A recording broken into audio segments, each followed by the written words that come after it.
It's Wednesday, July 9th. This is probably amongst one of the largest disruptions and caches of equipment in any country around the world. Stunning arrest. The stockpiling of equipment by 4 Quebec men shows an alleged plot to violently take land near Quebec City was in its advanced stages. Oh, I was devastated. It's really... it's very personal. Manitoba's flying community devastated by the deaths of 2 student pilots in a mid-air collision near Steinbach. I believe the tariff on copper, we're going to make it 50%. Tariffs on copper, semiconductors, pharmaceuticals. U.S. President Donald Trump is escalating his trade war as he says announcements on new deals are coming today. If the security folks say that it's okay, then who am I to judge? A step in the right direction. Travelers in the U.S. looking forward to keeping their shoes on at airports as the TSA drops a requirement to remove your shoes for screening. Stay with us, Canada. Your morning starts right now.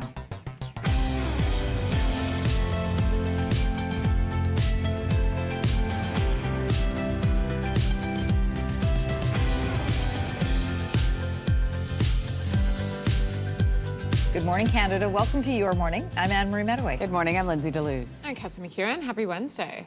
This is a bit of a bizarre story to start. Here are the details. 4 men have been arrested for allegedly plotting to forcibly take land in the Quebec City area. People were actually preparing, were taking actions that led us to believe that they wanted to actually achieve something and wanted to commit this violent terrorist acts. We don't know exactly what land they're referring to, but here's what we do know. Matthew Forbes, Marc Auriel Chabot, Simon Anger Odette, and Raphael Lagacé have all been arrested by the RCMP.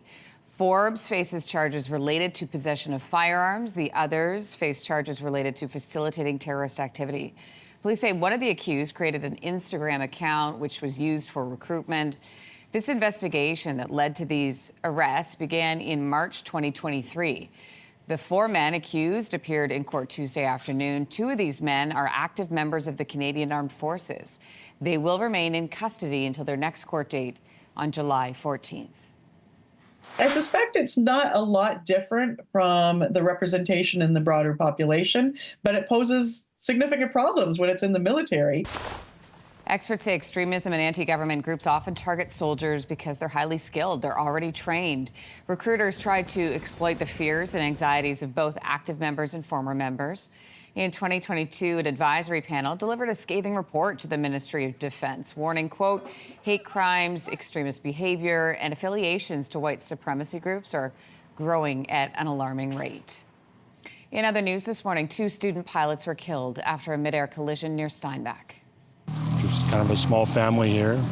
The students are often from overseas, so they're, it's a close-knit group, the instructors and staff too. Police found out about the crash yesterday morning in the community of Hanover. The wreckage of 2 single-engine planes was later found near Steinbach. The pilots, as I mentioned, both students, were pronounced dead at the scene. No passengers on board these planes. The owner of the flight school where the 2 students were learning to fly says they may have been trying to land at the same time on this small runway. The Transportation Safety Board is now investigating. A stretch of the Gardiner Expressway in Toronto has reopened this morning after a fiery crash that left 1 person dead.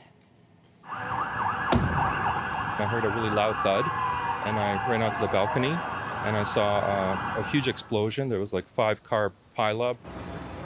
Wow, that's scary. You can see the car engulfed in flames. This was on the westbound side near Yonge Street. People then jumped in to help, trying to put the fire out, get people to safety. This happened during the evening rush. 4 people were taken to hospital. Toronto police say the crash left a large and quite complex scene, and it would take time to collect all the evidence. The cause, we don't know yet. It's under investigation. U.S. President Donald Trump is planning to bring copper into the trade war. We did steel, as you know, they're 50%. We did aluminum, 50%. Lumber just came out. Why don't you announce copper? And we did cars. And now, today, we're doing copper. President Trump says an announcement on a 50% copper tariff will come soon. That could spell trouble for Canadian producers. The U.S. accounts for more than half of Canada's copper exports and did in 2023. Copper prices jumped after President Trump's comments. Meanwhile, the U.S. president yesterday also said he wants to lay tariffs on semiconductors and pharmaceuticals. However, President Trump said he will give drug makers about a year to, quote, get their act together. Commerce Secretary Howard Lutnick says details on pharma tariffs will come at the end of the month. And there's more. In an online post last night, President Trump says this, quote, we will be releasing a minimum of 7 countries having to do with trade tomorrow morning, with an additional number of countries being released in the afternoon. Today was supposed to be the last day of President Trump's tariff relief extension. That has now been pushed to August the 1st. The governor of Texas says crews will not stop searching until every missing person is accounted for.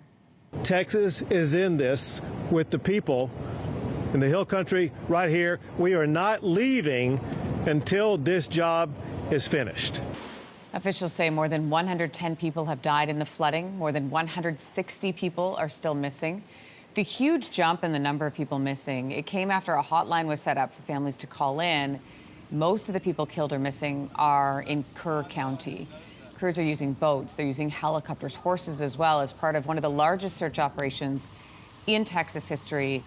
U.S. President Donald Trump is expected to visit this area on Friday. Oh, there comes the house. Oh my gosh, y'all look. Oh no. Oh no. Oh my gosh. Oh my gosh. Oh, this is just horrifying. At least 3 people have been killed after heavy rain led to the flash flooding in New Mexico. This is in a mountain village in the south central part of the state. Heavy rain caused the nearby river to rise more than 5.5 meters in a matter of minutes. Officials are confirming a man and 2 children died after being swept downstream. The water has since receded. Travelers in the U.S. are excited about not having to remove their shoes during airport screenings. I think it's awesome. It's going to speed up the process with TSA. So I think it's an excellent thing. Effective immediately, air travelers won't be required to take their shoes off while trying to board a flight anymore. However, some people may still have to if the TSA thinks there's additional layers of screening necessary. The TSA has been requiring most travelers do this since 2006, after the shoe bomber tried to take down a flight from Paris to Miami. That was in late 2001. The calendar says July, but it could also say strawberry season. He wants a strawberry pie, so we'll be having a strawberry pie. And then I'll also be freezing a basket as well so that we can enjoy them in the winter. Yeah, that's smart. Strawberry pickers in Sturgeon Falls, shout out Sturgeon Falls, Ontario, are picking as many berries as they can. The 4 weeks of strawberry picking season is one of the busiest times of the year. People don't mind paying a little bit more for the freshest berries around. Me too. The owners of this farm say they've been off to a flying start. It's going really well. Their strawberry season began at the end of June. So here we go, 4 weeks.